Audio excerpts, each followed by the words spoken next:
The first ever Great Lakes Intercollegiate Athletic Conference women's basketball postseason tournament took place in 1991 at Michigan Tech. The Huskies and NMU had advanced to the final, and TV6's Mike Ludlam looks back at a down-to-the-wire finish. Tech led by 3, 37-34 to start the second half, and they built that lead to 5 points as Adria Schultz decides to pull up for the jumper that bounces and rattles around in. She had a dozen points to lead the Huskies. NMU hung right in there, though. Nikki Leibold will get the pass inside to Deanna Sutton, who turns and scores from the baseline. Sutton had 17 points for the Wildcats. This one stayed close most of the way. Dawn Zarling here will penetrate and dish off to Jenny Postlethwaite for the basket. Postlethwaite only scored 6 points for the Huskies, in part because she had to go out of the game and get a stitch in her head after a collision. When it came crunch time, Nikki Leibold stepped forward, here hitting the jumper that gave the Cats a 65-64 lead.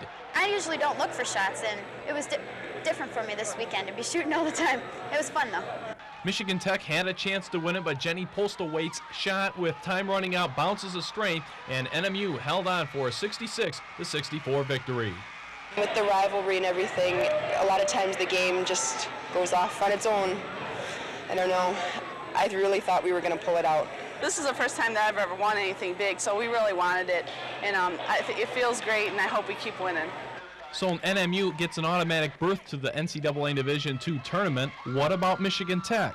Whether or not our strength of schedule is strong enough, that is up to the national committee. It's not a good feeling, you know, to have your fate in the hands of somebody else, but we had our chance.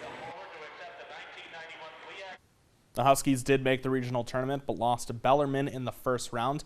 NMU reached the regional final. They also lost to host Bellarmine in the final 78-70.